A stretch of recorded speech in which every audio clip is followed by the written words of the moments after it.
Assalamualaikum. So in this video, we are going to look at chapter 3, which is OSPF. Let's recap about the different types of routing protocols. So before this, we have looked at a distance vector routing protocol, which is EIGRP. Okay, so EIGRP is a distance vector in that setiap router dia menentukan the best path dengan tengok the distance from itself to the next router. Okay, dan dia akan tengok berapa hop dia akan lalu untuk sampai ke destination. Jadi penentu dia, metrik dia adalah the distance lah. Okay, so kita nak tengok pula OSPF, which is a type of a link state routing protocol. Okay, so untuk link state, macam nama dia sebenarnya link itu dia maksudnya setiap router tahu mengenai setiap link yang connected kepada dia, dan dia juga tahu setiap link yang connected kepada neighbor dia. Okay, so bila dia kata link state, dia faham what is the state of the links that are available inside the OSPF routing domain.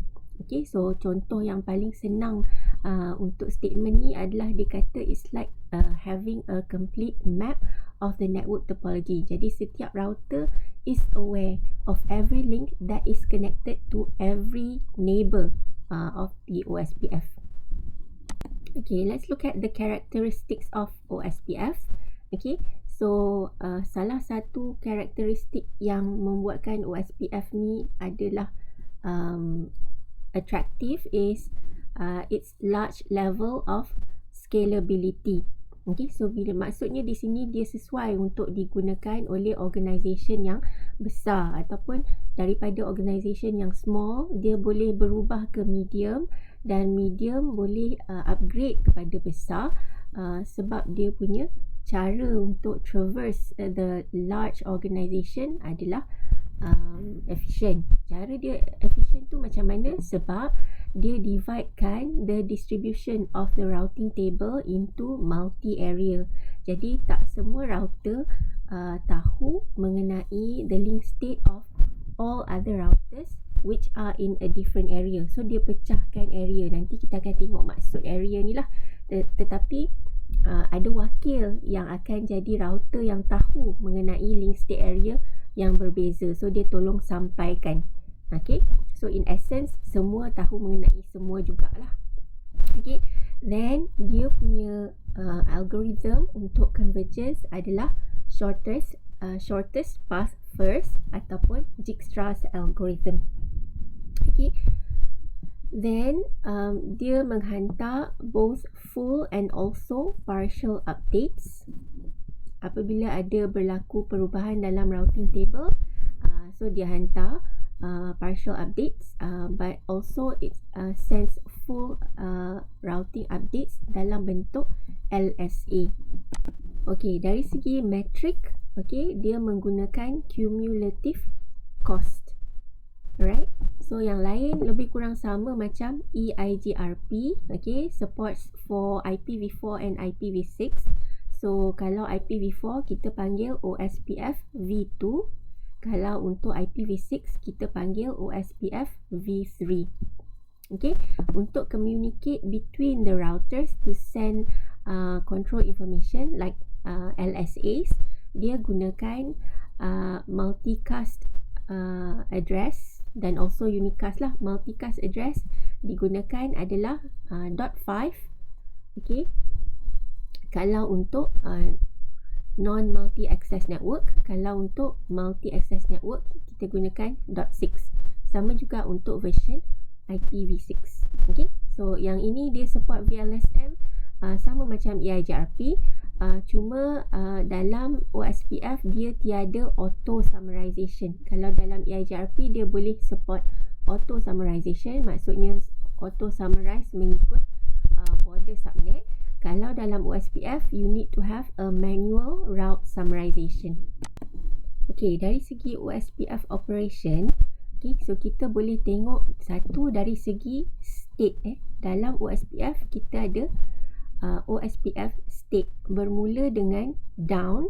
Okay, masa ni kita tidak ada connection between router 1 dan router 2.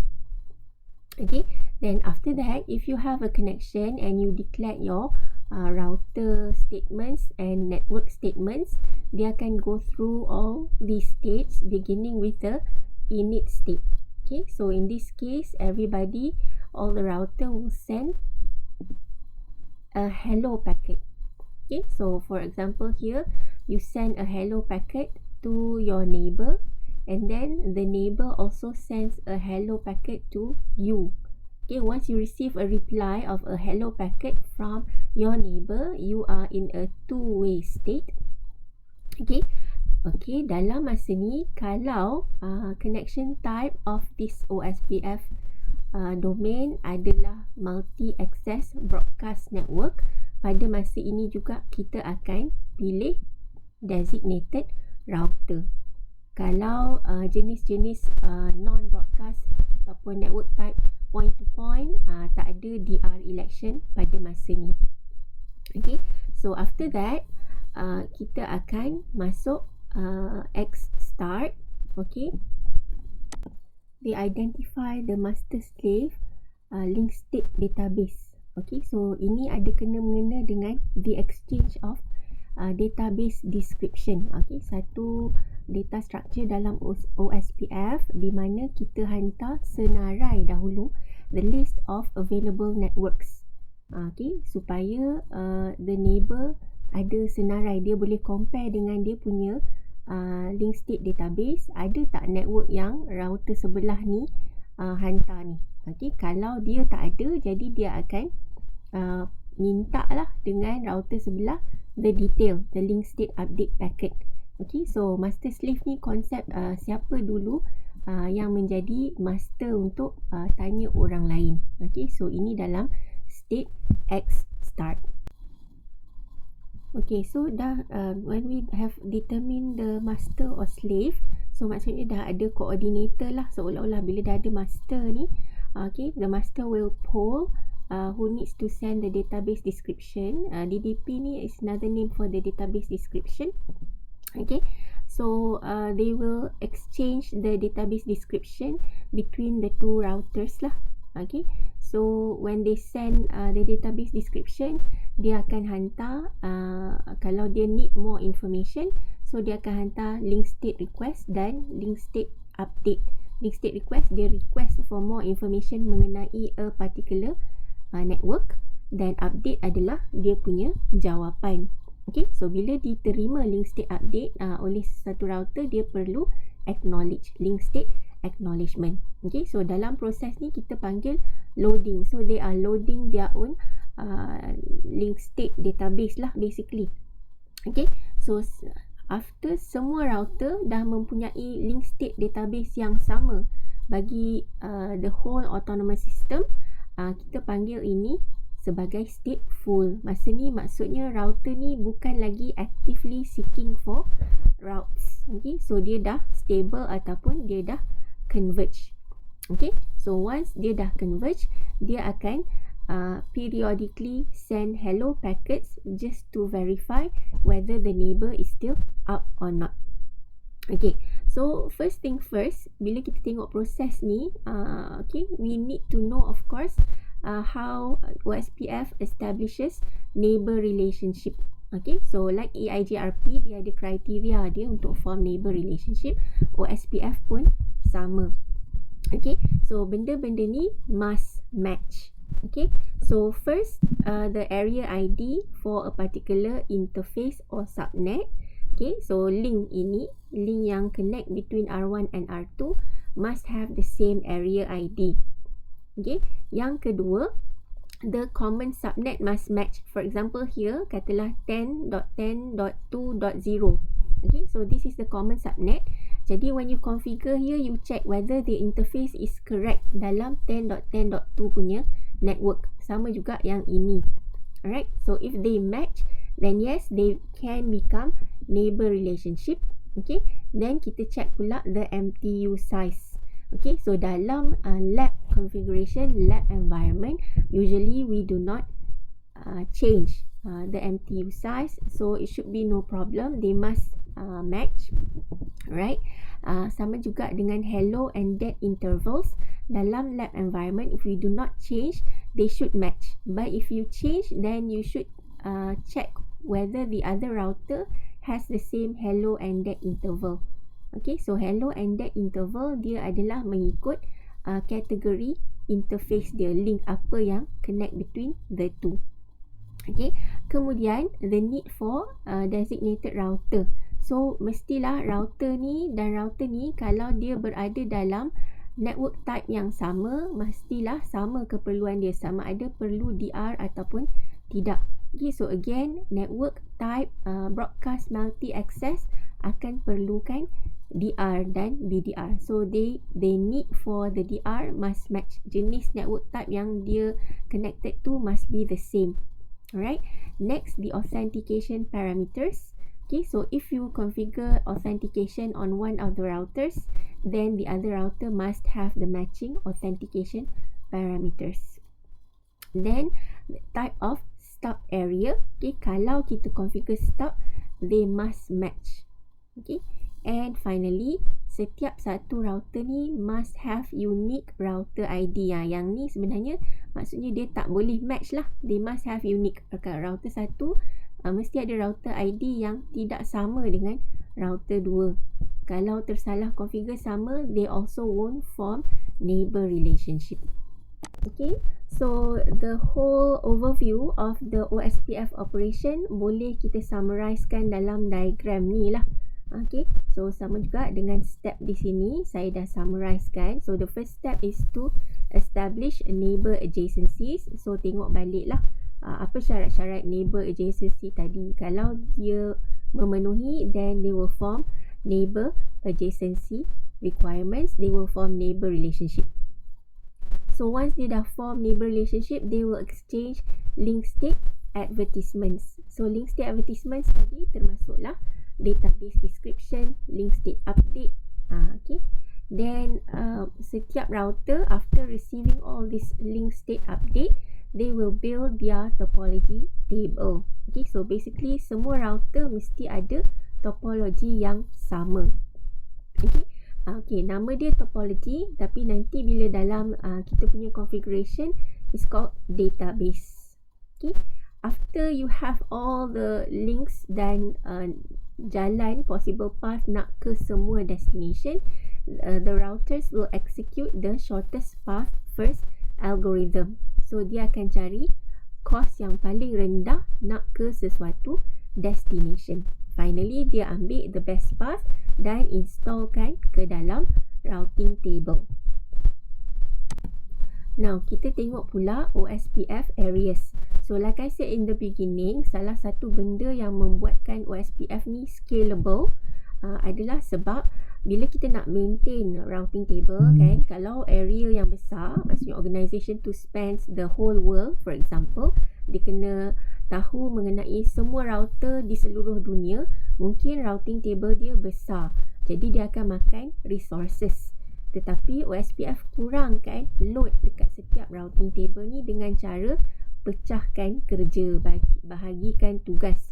So dia pecahkan kerja macam mana? Dia pecahkan kepada multi area. Okay, so dalam hierarchy multi area ni ada two layer. Satu kita panggil backbone area, yang lain adalah non backbone. So dalam diagram ni, okay, backbone adalah area 0. Okay, so katalah dalam organisation yang small to medium, dia tak perlu spend banyak, mungkin dia boleh maintain hanya satu area. Okay, so wajib ada satu area which is area 0. Kalau besar, then you boleh tambah area-area lain, dan area ID ni adalah 32 bit. Jadi boleh gunakan number yang agak besar lah. Okay, any digit, okay, dalam bentuk digit ini ataupun dalam bentuk dotted decimal, sebab dia 32 bit. Okay, so satu requirement bila ada multi area, okay, so area 0 it must connect to all other non backbone areas. Maksudnya dia mesti ada sama ada physical interface ke dalam area lain ataupun a virtual one. Kalau dari segi fizikal kita memang tak ada line lah, katalah kawasan tu memang tak ada line yang directly connected kepada router di area 0, then you kena lalu router lain dan create a virtual link. Okay, janji ada connection kepada area 0. Area-area yang lain mesti ada, sama ada physical or virtual link to the area 0. Okay, then router-router dalam area 0 ni mestilah contiguous. Okay, so contiguous, they must not split. Tak boleh ada tiba-tiba kat sini ada satu area 0 pula. Tak boleh. Okay, alright. Then kalau tengok topology ni, bila kita dah pecahkan kepada multi-area, okay, so untuk kita pecahkan tugas menjaga routing table tu, okay, so setiap satu area ni, for example router 5, kita panggil dia sebagai internal router. Jadi dia hanya simpan link state information mengenai area dia sahaja. So dalam router 5 dia hanya ada single area configuration. It only needs to know the link state database of the routers in the same area. Okay, sama juga dengan router 6, this is an internal router. It only needs to maintain the link state database of all the routers inside its own area. Okay, so macam mana kita nak paskan kepada area lain?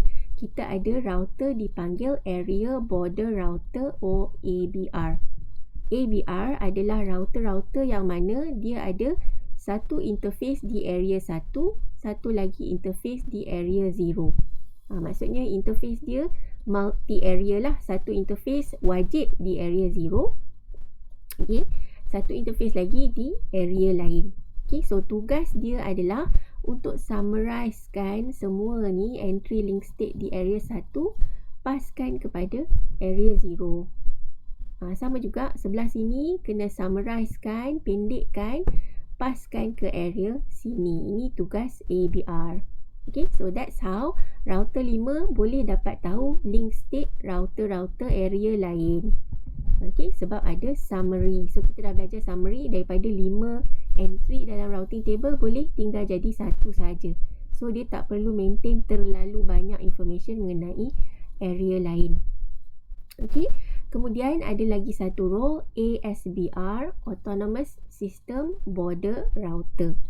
Autonomous System Border Router, dia sedikit berbeza. Dia ada satu kaki di dalam OSPF punya AS, satu kaki lagi di dalam an external routing domain. Contohlah RIP ke, EIGRP ke, BGP ke, ataupun static routes. Okay, so maksudnya ini berlainan jenis cara dia buat routing. Cara dia decide matrix semua berlainan. Then dia faham, untuk interface ni dia faham cara yang berbeza ni. Satu lagi interface dia faham cara OSPF. Okay, so tugas ASBR adalah untuk injectkan ataupun redistribute apa-apa yang dia belajar daripada external routing domain ke dalam OSPF, dan juga redistribute apa-apa yang dia belajar dalam OSPF kepada external routing domain.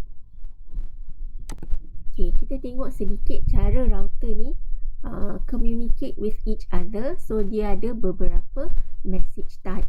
Okay, so type 1 is the hello packet.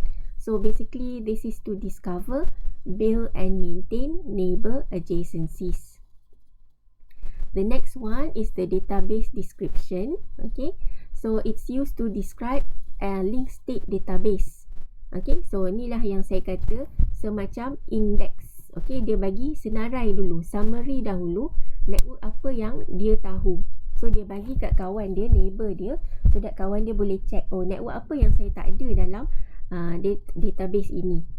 Okay, so after that, kalau dia discover I need to have more information about a particular network, dia akan hantar link state request. Okay, right, so it is a request for the most recent version of the missing link state advertisement. So kalau dalam routing table dia tak ada mengenai sesuatu network, ataupun tiba-tiba dia sebelum ni dia ada tetapi router tu down ataupun link tu down, so it will request for the most recent, jalan yang mana lagi yang possible. Okay, after that router yang berkenaan dia akan hantar link state update. Okay, so this is a response to the link state request, right? And then once you receive the link state update, you need to send link state acknowledgement. Okay, so any protokol yang ada acknowledgement, selalunya kita panggil dia sebagai reliable lah, sebab kita tahu bila selamat diterima. Kalau tak selamat diterima, maksudnya kita tak ada acknowledgement lah, maksudnya missing, kena request semula lah. Okay, next kita tengok router ID. Okay, so router ID ni lebih signifikan bila di dalam OSPF. Dalam EIGRP juga kita buat configuration router ID, tetapi dalam OSPF this is more significant sebab bila kita nak tengok neighbor, the neighbors are identified by the router ID. Okay, so format dia is a 32-bit number dan dia dalam bentuk dotted decimal. Okay, walaupun kita run OSPF version IPv6, OSPF v3, router ID format masih dalam bentuk 32-bit dotted decimal. Okay, alright. So, katalah dalam routing configuration kita tak ada set router ID. Okay, so the OSPF process will automatically select the highest IP address of any loopback interfaces that is up. Okay, so itu kali pertama. Kalau tak ada loopback interface yang dikonfigure, dia akan cari any up physical interface. Okay, dan dalam physical interface yang up, dia cari the highest IP address. So this will automatically be the router ID. Okay, cuma it is more efficient bila kita kenal router kita uniquely. So kita bagi router ID untuk uniquely identify setiap router yang ada dalam OSPF domain tu. So this is basically how you want to configure the OSPF router, OSPF, and then the process ID. The process ID is locally significant. Remember, dalam requirement untuk neighbor relationship, they do not need to match. Okay, tetapi untuk senang reference, kita gunakan OSPF process ID yang sama dalam contoh ni. Okay, then this is how you configure router ID dalam OSPF, and this is how you advertise the networks that you have. So here kita ada area 1, 2, 3, 4. Ini ada area 0. This is area 56. So make sure when you configure the network statement, it is in the correct area. Okay, so for example here router 1 adalah internal router, then no problem. It should be hanya dalam 1, 2, 3, 4. Untuk router 4 ni, so when you want to configure, untuk kita make sure that we not confused, kita boleh configure menggunakan interface, individual interface. Okay, so ada dua cara. Di sini network statement. Cara yang kedua adalah kita tengok since router 4 ni adalah area border router, so we configure by each interface. So interface ini adalah serial, so kaki ni kita bagi IP OSPF area 1, 2, 3, 4. Okay, so dekat kaki sebelah sini kita bagi area 0. Okay, so ini salah satu cara lagi untuk kita configure OSPF. Okay, so to verify your configuration, you can use the show IP OSPF interface. Okay, so sebab tadi kita configure different area kan, kita boleh verify semula. Kat sini saya nak highlight juga satu benda. This is also the command that you use to verify your network type. Okay, so satu dekat sini. Okay, remember here this is an Ethernet interface, a gigabit Ethernet. So the network type by default is broadcast. Okay, untuk sini serial, this is a point-to-point network type. Okay, lagi satu saya highlight perbezaan cost. Okay, so serial communication cost dia lebih tinggi berbanding dengan gigabit Ethernet. Okay, Then kita tengok tadi mengenai hello interval dan dead interval. Okay, hello and dead interval by default it is 10 and 40. Next, untuk broadcast punya network type, okay, dia ada DR dan BDR. Okay, so like I said, kalau dia multi-access broadcast, there is a need to elect designated router dan juga backup designated router. So nanti kita tengok macam mana the DR and BDR election. Okay, but for now kita nak bezakan lah the network type juga. Satu lagi cara nak verify is using the show IP OSPF interface brief. Okay, so kita boleh tengok the network type juga, okay, daripada the state field. Okay, so whether it is a DR, BDR or non DR and BDR, kita panggil DR other. Okay, ataupun it can be a point to point, look back ataupun down. This is very useful when we want to verify sama ada neighbor relationship tu configured atau tak. Okay, so kalau down kena verify neighbor relationship is formed or not.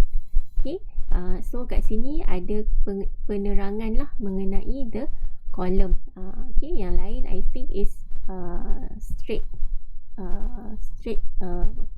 forward. Okay. Okay, so kita boleh tengok lah, this is the default cost. Okay, so mengikut interface macam point to point, so memang dia adalah cost 64. So yang ni yang membezakan. Okay, alright, so mungkin nanti kita jumpa command auto cost reference bandwidth. Okay, so tugas dia adalah kalau kita tengok kat sini, fast ethernet, gigabit ethernet dan 10 gigabit ethernet masih cost 1, sedangkan kita nak kos yang lebih rendah untuk link yang lebih laju. Okay, so sebab masa dahulu when it was designed for link yang mungkin hanya sampai fast ethernet. Okay, jadi dia punya reference bandwidth tu adalah 100 megabits per second. Okay, so fast ethernet 100 kan, kalau ethernet 10 megabits per second.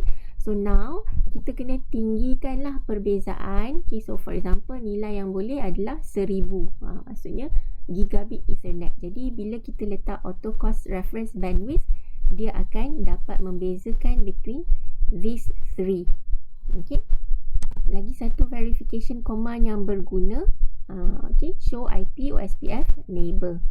Alright, so dekat sini this is an example where we have two different types juga. Okay, so boleh nampak kalau dekat serial there is no need for a DR or BDR.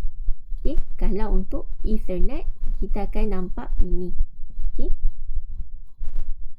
then of course kita kena verify network statements tadi ataupun interface yang kita dah enablekan dengan OSPF, network dia masuk dalam routing table. Okay, so boleh gunakan show IP route OSPF. Okay, so yang tanda O ni adalah semua yang dipelajari melalui OSPF. So mesti verify network ni wujud dalam routing table. Okay, dari segi redistribution, okay, so remember kita ada ASBR. Okay, tugas dia adalah untuk redistribute apa-apa route daripada external routing domain ke dalam OSPF. Okay, so dalam OSPF kita ada dua kategori of external route, dipanggil type 1 or type 2. Okay, so by default automatically OSPF punya algorithm akan prefer type 1 routes. Okay, so apa beza type 1 dengan type 2? Okay, boleh tengok di sini lah. Okay, so katalah kita dapat jalan nak ke sesuatu network di luar ni, katalah EIGRP ni, external AS ni, let's say this is the EIGRP routing domain. There is a network to there is a route to network A for example, dan dia punya metric, okay, distance lah kan, kalau EIGRP adalah metric dia distance. Okay, composite metric dia tu. Okay, dan bila kita tukarkan kepada OSPF metric, dia punya metric menjadi 20. Okay, so ni ada cara untuk tukar, tapi let's assume that it is 20. Kalau type 1 punya external route, dia akan ambil this external route punya metric tambah sekali dengan the cost that the router sees from the SBR. Okay, so katalah cost untuk hantar route ini nak ke router 1 daripada SBR adalah 100. So the cost will be total 120. Okay, alright. Kalau type 2, dia ambil face value. Okay, kalau dapat metric 20, macam tu lah dia advertise kepada router 2. Okay, so SBR akan kata, okay, jalan nak ke network A, cost dia adalah 20. Kalau dia adalah external type 2. Okay, you will encounter the external type 2 example bila kita redistribute default route. Kalau dalam lab sheet, the default route will be by default an E2 type. So kamu akan kata, okay, this metric will not change lah. Okay. Further later on, we will encounter this one when we do route redistribution between EIGRP and OSPF. Kat mana akan nampak type 2, type 1 ni bila kita tengok routing table. Alright. So nampak di sini OSPF external type 1, OSPF external type 2. Alright. So nampak dekat router 1 ni. Okay. So nak ke 172.16.6. Okay. Di sini external type 1. So bila external type 1, this is let's say this is the ASBR lah. Right, this is the ASBR. So dia akan ambil metrik yang diterima, kemudian dia tambah pula cost daripada sini nak ke sini, nak ke sini, nak ke sini sampai dekat router 1. Jadi the total cost will be 97. Berbeza dengan type 2, katalah dia terima metrik 20, dia pun hantar ke router 5, okay, network 172.3, cost dia 20. Kat sini pun cost 20. Kat sini pun cost 20. Kat sini pun cost 20. Alright. Begitulah seterusnya. Kalau kat router 2, dia berkurang sikit lah. Kan? Macam ni router 2 86. Bila sampai dekat router 1 jadi 97. Okay, another example of external route adalah bila kita advertisekan default route. Okay, so cara kita advertise default route, for example here kita declare a default route, lalu kat sini, okay, then kita kata default information originate. Okay, so ni salah satu command yang berbeza lah kalau berbanding dengan EIGRP. Kalau EIGRP is redistribute static, kalau OSPF is default information originate. So router 1 dia bagi tahu kat router 2 dengan router 3, I have the default route, keluar melalui saya. Okay, so from the point of view of router 2, by default route adalah external route type 2. Okay, so nampak dia punya cost adalah 1. Okay, so untuk default route cost dia adalah 1 dan dia tak ada bertambah lah. Kalau advertise daripada sini ke sini, patutnya ada 2 hop ni, mesti ada cost kat sini kan. Untuk type 2 dia terus advertise sebagai 1. Okay, so tadi saya ada cerita mengenai network type kan. Tadi contoh kita point to point dengan broadcast. Okay, so sebenarnya network type dalam OSPF ada lagi kategori yang lain. So kita ada broadcast 1, this is the default for Ethernet links. Okay, so bila dalam lab yang pertama tu kita gunakan semua Ethernet. So it will have the need for DR and BDR punya field. Kalau non-broadcast, contoh adalah network frame relay. Mungkin kita kurang lah buat lab frame relay sebab this is less popular nowadays. Okay, mungkin kamu pernah jumpa dalam ITT651. Okay, next point to point. This is basically point to point sub interfaces ataupun kamu punya serial interface. So there is no need for DR or BDR. Okay, so kalau dalam show IP OSPF neighbor dia hanya dash sahajalah. Okay, right. Then kita ada point to multi-point. This is usually for frame relay that use hub and spoke. Again, mungkin jarang kita tengok dalam lab. The other one adalah the loop back. Loop back is the default setting on OSPF enabled loop back interface. Okay, so when we want to simulate another network, then kita letak dalam loop back interface, then the default type will be loop back. Okay, so kita ada DR dengan BDR tadi dalam broadcast multi-access network. Okay, so bila kita panggil multi-access, okay, dia mengambil referring to this situation. Okay, kita ada Ethernet and then it is connected by a switch.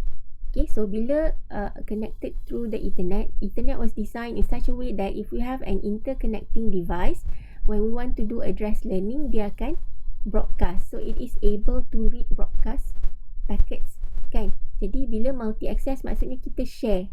We share this. Bila orang ni nak hantar, dia hantar kepada semua, okay, melalui the same link. Okay, so orang ni hantar kepada semua, dia ni pun hantar kepada semua, so they are sharing.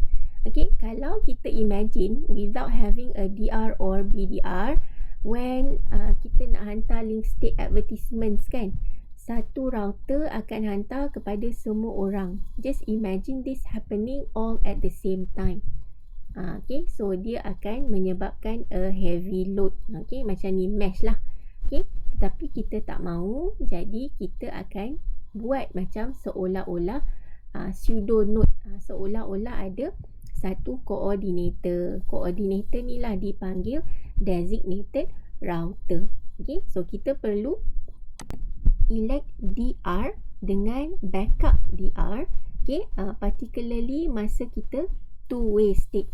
Okay, masa dia dah berkenalan tadi, dia hantar hello packet kepada semua, then they will recognize lah what kind of network type it is. So dia akan identify, okay, this is a broadcast multi-access network, sebab bila dia tengok interface gigabit, for example Ethernet, so by default dia adalah broadcast, kan? Okay, so dia akan elect the DR and BDR. Okay, so tugas dia ataupun objektif dia adalah to reduce the routing update traffic lah. Macam ni lah, kita tak mahu jadi macam ni, kita nak jadi macam ni. Okay, alright. So remember I said about OSPF having a multicast IP address.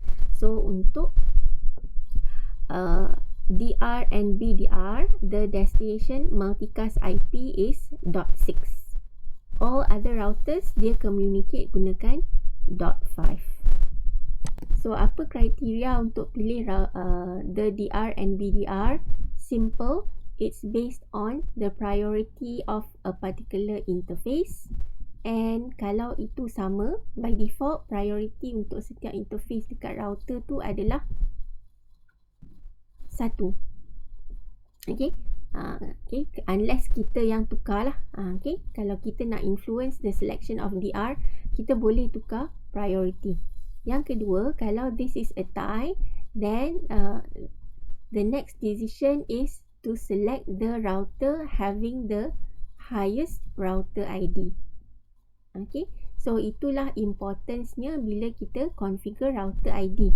Kalau dalam OSPF, dalam EIGRP not so much, right? Okay.